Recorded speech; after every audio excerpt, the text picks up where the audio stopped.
couple of issues I want to talk about today. First and foremost, the Labour Party is now saying it's impossible to root out anti-Semitism within its ranks, which is by and large a fair comment. Can you root out anti-Semitism in society completely? No. Racism? No. Misogyny? No. Homophobia? No. These are just realistic things to say. I don't think in my lifetime, in your lifetime, certainly in our kids' and grandkids' lifetimes, we're ever going to be able to completely root out these things from society. All we can do is address them and hope they go away and find ways to subvert them and slowly but surely eradicate them from society over a period of many, many years. But of course, this has caused the media, particularly the right-wing media, to go into overdrive, dragging out the old Labour anti-Semitic bullshit that they pull out every time the Tories are in trouble. Ken Livingstone is the most notable example of a Labour anti-Semite who essentially said that the actions of Israel are akin to the actions of Adolf Hitler's Germany. Now, crude comment, yes.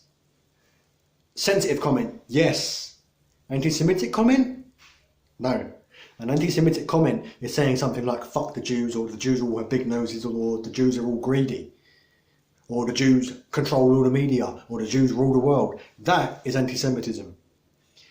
To say that Israel is performing practices akin or alike Third Reich Germany isn't anti-Semitic, especially when you consider that Israel was formed in 1947 in order to give the Jewish people a country of their own after the Second World War, after the horror of the Holocaust.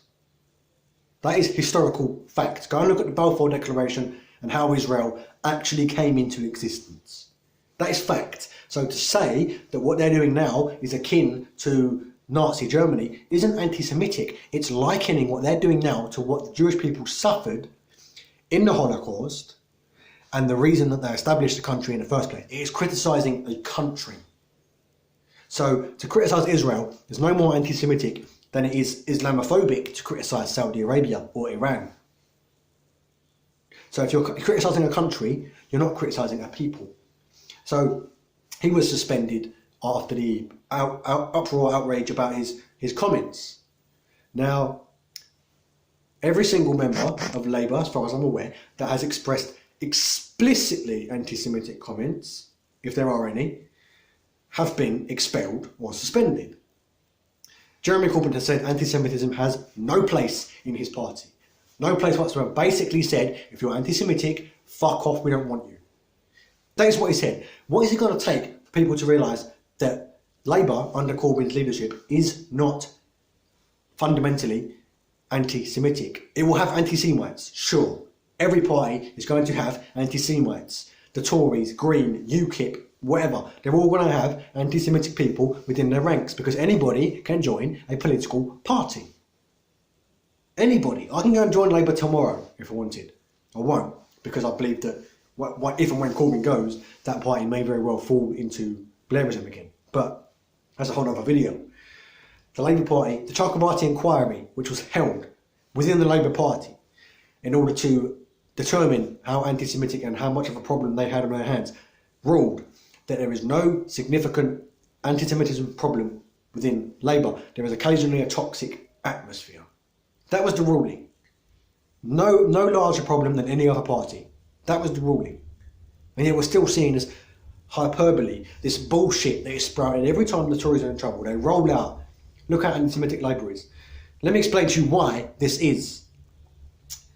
Because the people that run the media, not the Jews, for you people hyperventilating right now because I mentioned the people that run the media. I mean the rich and powerful. Not the Jews, they're different people that run the media who are multi-millionaires, sometimes billionaires based in tax havens, don't like Corbyn. Why don't they like him? Because he wants to make them pay their fucking taxes. So what do? Let's smear the man. Let's make him unelectable. Let's make his party not get into power by any means necessary. I know what we'll do. We'll call out the fact that he's criticising Israel and we'll call that anti-Semitism and we'll make out like he's some fucking Nazi. In fact, he's the opposite of the Nazis. The man was arrested fighting National Front defending Jewish people in the 70s. He's the complete antithesis, the complete opposite of an anti-Semite. 100% anti-Semite. There's a new phrase for you. He's an anti-Semite. 100% the complete opposite. But the people that run the media and the people that they're in bed with, namely the corporations and the governments, don't like Corbyn because he wants to tax rich people. He wants to make the mega rich and the fat cats and the rats pay their fair share. This is what he wants. So they're slandering him, calling him anti-Semitic, calling him a terrorist sympathiser, calling him a Russian colluder, all the rest of it. Because he wants to create an equal society.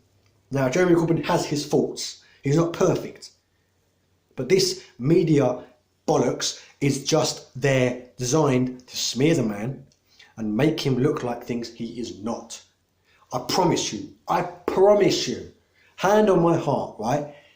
Whenever you see swastikas graffitied onto a wall next to some racist comment, Jews go home, or Jews rule the world, or refugees not welcome, whatever, I promise you the person who wrote that was not a Labour supporter. Promise you. In fact, they're more likely to be a Tory supporter, a UKIP supporter, an EDL member, or someone else on the far right. Promise you. The people who shout abuse at Jewish people in the street are not likely to be Labour supporters. I would lay all my wages on it. All my wages on it.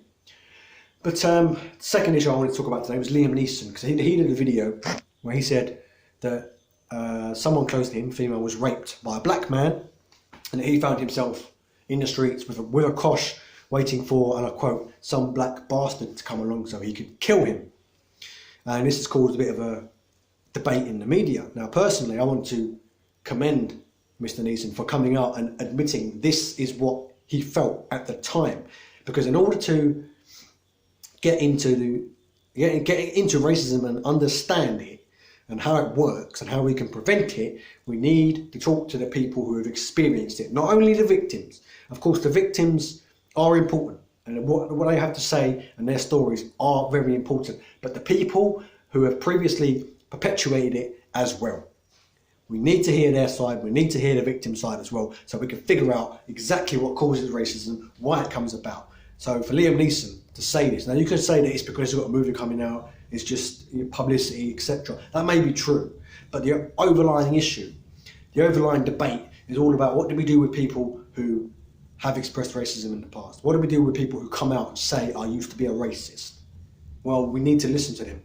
It's no good to just say, you're a horrible racist, get out of my face, I don't want to talk to you. Because then we're becoming guilty of exactly the same thing, or the same rhetoric that we say they're guilty of, which is non-tolerance.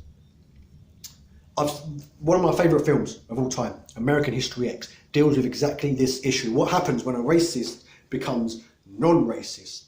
And what happens when he comes out and tries to explain himself? Well, that film depicts the utter worst that can happen. I won't spoil it for those of you who haven't seen it.